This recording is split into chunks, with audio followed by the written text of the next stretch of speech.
If you could make your own house out of any food you picked, what would you pick? Candy.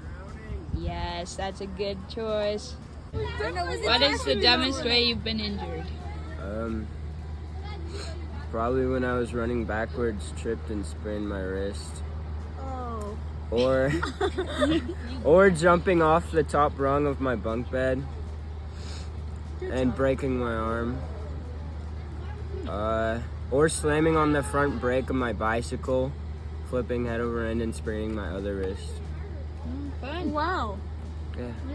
If you could go back in time 200 years and could only take 3 things from here with you, what would you take?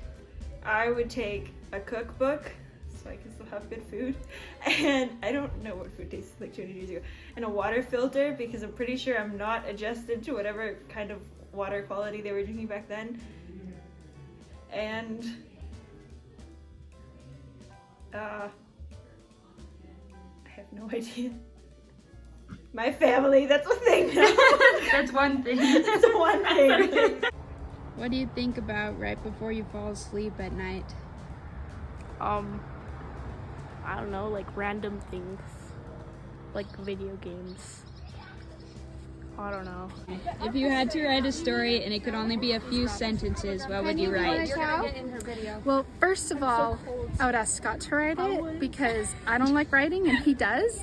But if I really, really had to write it myself, and that wouldn't be as cool as if Scott wrote it. But if I had to write it myself, I would write something true about my life, probably, because I think that's what would be the most fulfilling, is something I learned in my life.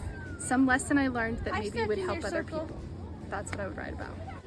If you had to guess, what is the most weight your pinky finger could hold up? Oh, it's 10 pounds. Maybe. Extrinsic as well. Okay, well, I don't know. What is the most ridiculous fact you know?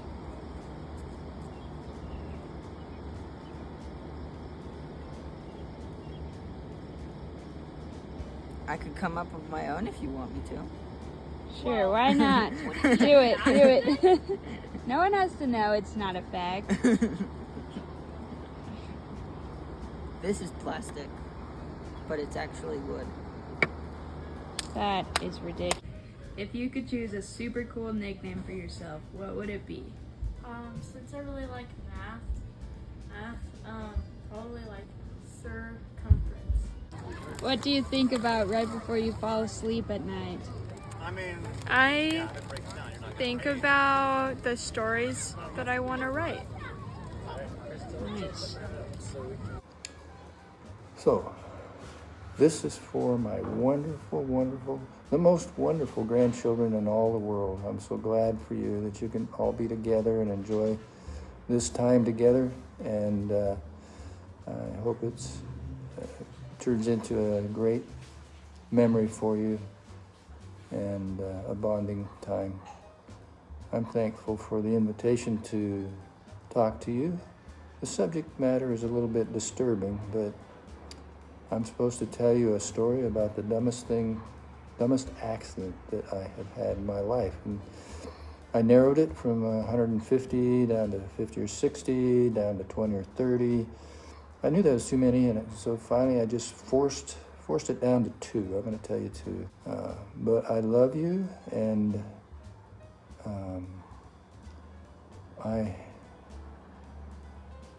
you're all so great. I have a lot of pride in my grandchildren.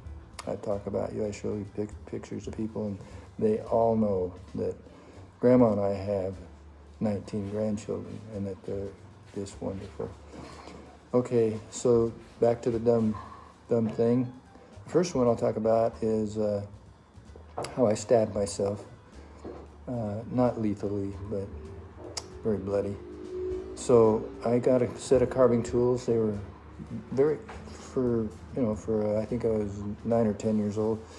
For that age, they were pretty expensive tools. But my dad knew that I could carve well, and so he helped me pick out a nice set of carving tools. They all had handles about this long and blades about this long and various shapes of blades. And there was about, probably 8 of them, something like that. And I carved a lot of things. And I cut myself. And so I knew what to do when I cut myself. And that's something good to know. You should, not think that cutting yourself is a total loss, unless you lose a finger. But you can learn from it. So I was carving on a block of wood, and I was holding it with my left hand, and the carving knife was here, and I was pushing quite hard, and a big chunk of wood about that thick and about that long split off just suddenly. And so the carving tool went in. You can still see the scar here if we're in the same place. I don't think you can see it on the video, but the carving tool went in there and ended up here. It didn't ever break out of the skin, but it was still under the skin down to here. And the pain was extraordinary. But I'd suffered no long-term effects, so that was a good thing. But now I've got the blade in here, and my sister, as you know, she was a nurse for like 55 years, but she wasn't a nurse yet. She was about 11, maybe 12 years old. So, but I went to her. Oh, the rule was don't use these tools unless mom and dad are home. I never broke that rule, except this one time. Broke the rule one time, and this is what happened. That big chunk of wood, I think it was meant to be. That chunk of wood was prepared to create this learning experience for me. So I've got the blade into here. I go to my sister. She freaks out, doesn't know what to do, calls mom and dad, which was the thing I didn't want to have happen, but my sister did that in all her wisdom, and she was very wise. So mom and dad come home in a hurry and not very happy with me. You know how that is when your parents aren't. Well, you do something that you were told not to do, and it's not pleasant at that point. So dad did what I didn't want to do. He pulled it out. Well, what happened? Blood. The reason I didn't pull the knife out is I knew blood was going to go everywhere. Well, blood went everywhere. But he knew what to do. He put pressure on it for a good half an hour, and then he put a compressive bandage on it and kept it from bleeding. I never went to the doctor or had stitches or even a tetanus shot or anything like that. So I think mom and dad were pretty upset, and if I got tetanus, that was another consequence. So, okay. Any questions on that? Hope not. It was a learning experience. If you owned your own country, what would you name it, and what would be the first rule you'd put in place? Okay, if I owned my own country, the country would be named Fe, because in Spanish, Fe is faith. And the first rule I would put in place was freedom of religion, that anyone could worship how, where, or what they may, as long as they didn't impose that on another person. I like that.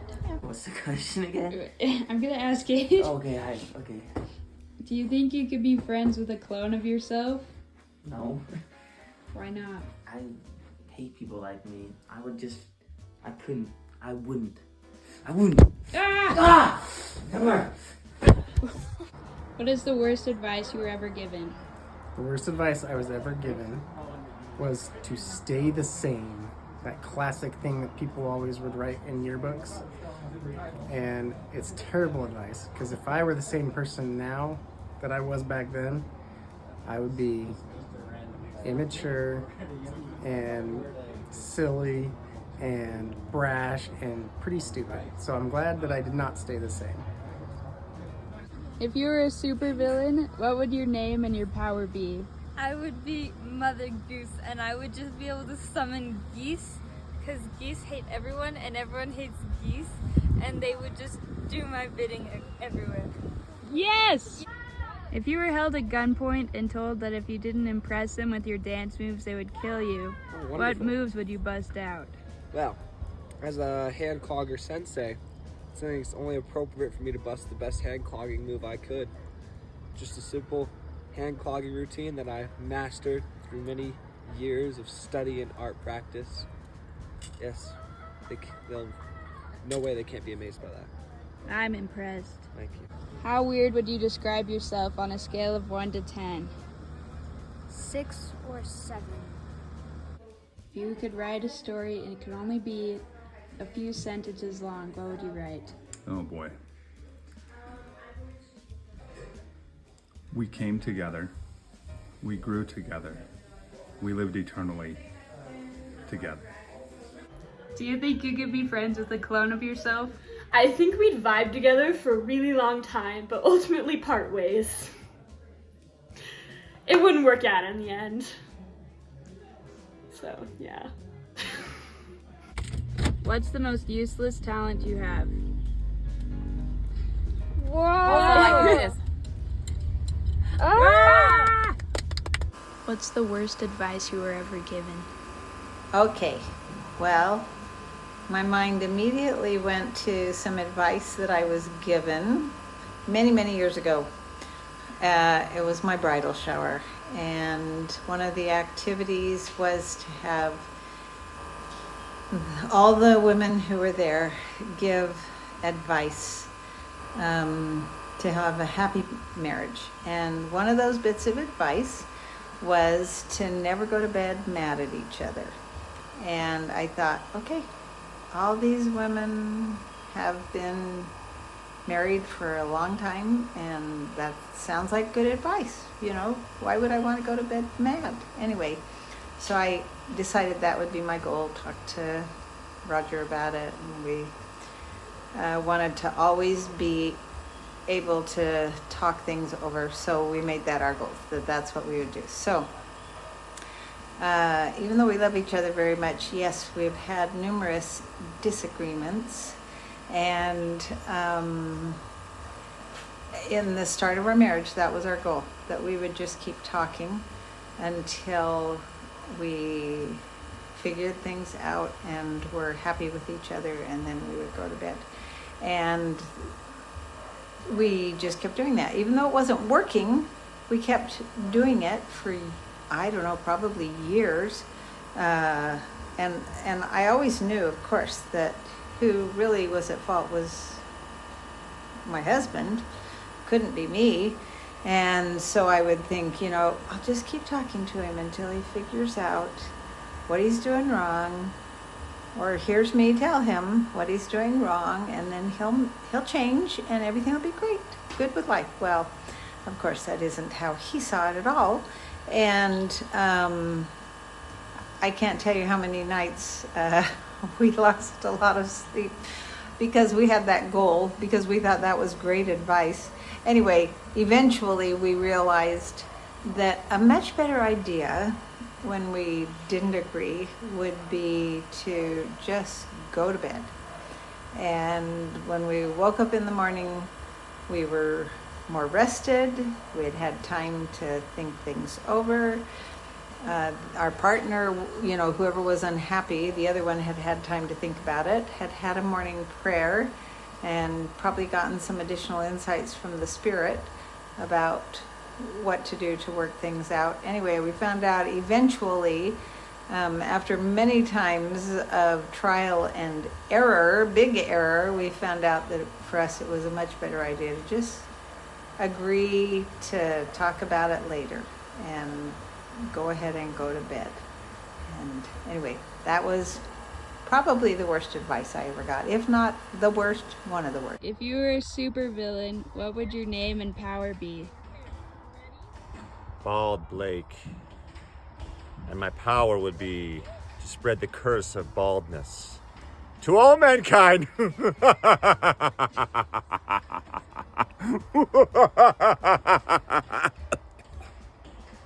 On a scale of 1 to 10, how weird would you rate yourself?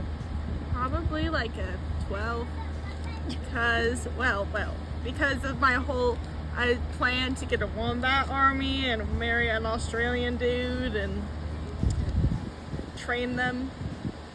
If you went back in time 200 years and you could only bring 3 things with you from today, what would they be? I would bring clothes, because I don't want to wear their clothes. And I'm counting that as one thing, one collective thing. And I would bring a doctor, because I don't want to die, and I don't think they had great things back then. And I would bring Siri, because then everyone would think I was a god and bring me all the things I need. And also Siri would answer my questions about random things going on, and how to make foods and stuff, and things I don't know. Yeah.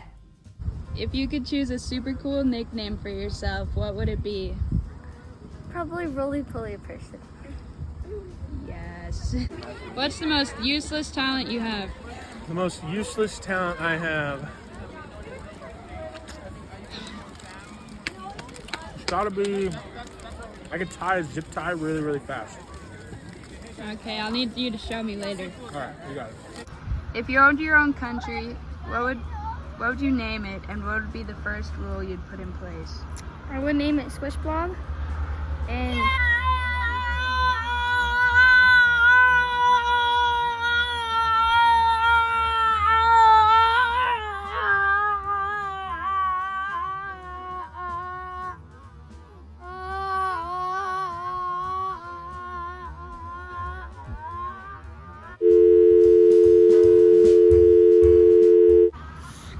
the first rule would be that you have to own a dog unless you're like grandpa and you're allergic to dogs. Then you just need a pet. If you had to guess, what do you think is the most weight that your pinky finger could hold up? And my pinky finger? Left hand or right hand? 'Cause personally, I think my right hand could hold more. Okay. Even though I'm left hand, I don't know. Maybe this one's feeling strong today.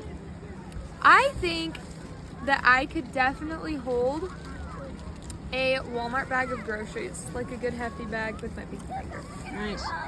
It's pretty strong. What is the most ridiculous fact you know? The bombardier beetle, to protect itself, shoots fire out of its butt. What? Yeah. If you could make your own house out of any food, what would you pick? Jello. That's a good one. Why? Does that need an explanation? We have to know why now. It's so loud in here, we should go outside. I mean, you can eat it, you can just kind of like I'm pretty sure any food you can eat it. sit on it, you could like tunnel through it. I would like just a solid block of Jello, and then I would like carve the house out myself. You know? Yeah, like a mold. Yeah, sort of. totally. Yeah. Right? If you were held at gunpoint and told that if you didn't impress them with your dance moves, you would be killed, then what dance moves would you bust out? Yes.